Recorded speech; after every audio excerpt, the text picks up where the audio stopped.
আমার সম্বন্ধে বলেছে। বিশেষ করে এর আগে 2014 সালে নির্বাচনে জেঠথানের বুকে দাঁড়িয়ে উনি আমাকে হুঁশিয়ারি দিয়ে এসেছিলেন আগুন দিয়ে খেলবেন না। ঠিক আমি 18 থেকে আজকে 24 অব্দি পৌঁছেছি আগুন দিয়ে খেলতে খেলতে। কিন্তু আমি দল করি, দলকে ভালোবাসি, মানুষের পাশে থাকি। আমাকে নাকি ধমক দিয়েছে মুম্বাইয়ে আমি ব্যবসা করি, মাথার ঘাম পায়ে ফেলে ইনকাম করে খাই।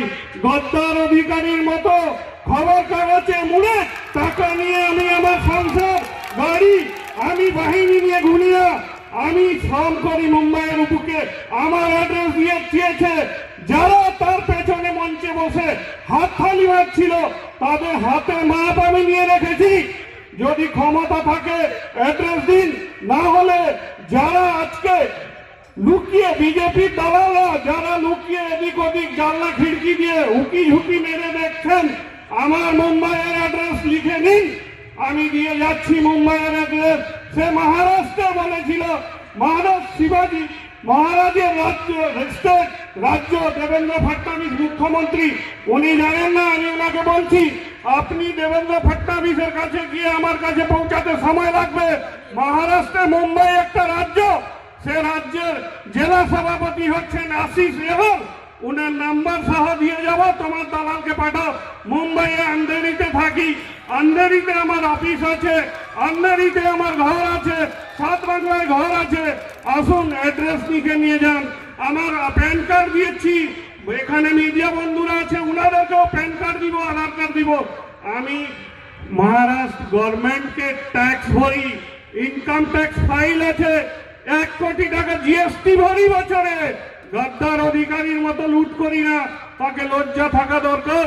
যেভাবে এখানে দাঁড়িয়ে বলে গেছে মাদ্রাসায় ভোট হয়, যদি মাদ্রাসায় কোনোদিন ভোট হয়ে থেকেছে সেই গদ্দার অধিকারীর থাকাকালীন ভোট হয়েছে।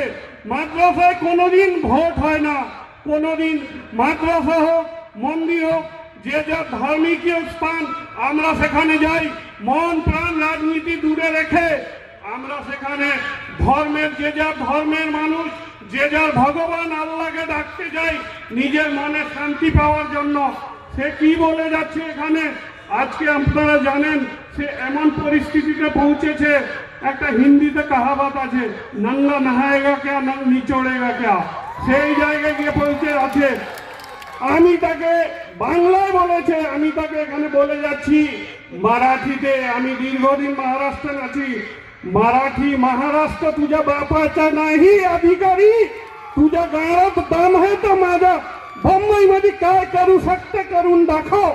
तुझ्या भी चॅलेंज करते तुला मी आज इथून। আজকে যেখান থেকে দাঁড়িয়ে আমাকে চ্যালেঞ্জ দিয়েছিল তাকে আমি চ্যালেঞ্জ করছি।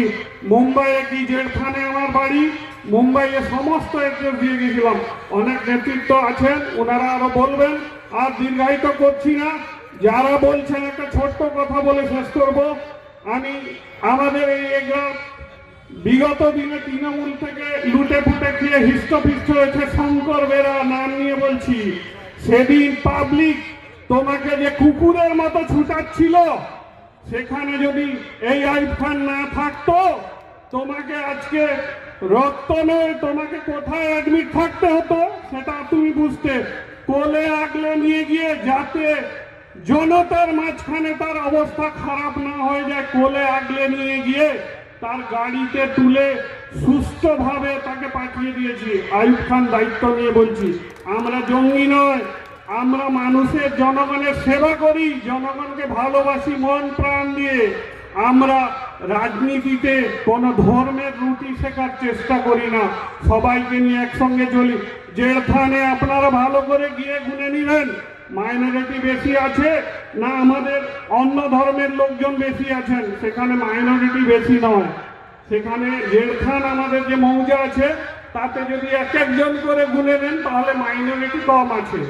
আসলে এসব জানা নেই, সেই জন্য ভুলভাল বক্তব্য দিচ্ছেন। আগামী দিনে তার নিশ্চয়ই উনাকে আরো আমরা জবাব দেব। এই এগরা থেকে তাড়াবো যাতে এগরাতে কোনোদিন আর এসে সভা করতে না পারেন। এই বলে পুনরায় সবাইকে কৃতজ্ঞতা সম্মান প্রণাম জানিয়ে আমি আমার বক্তব্য শেষ করব।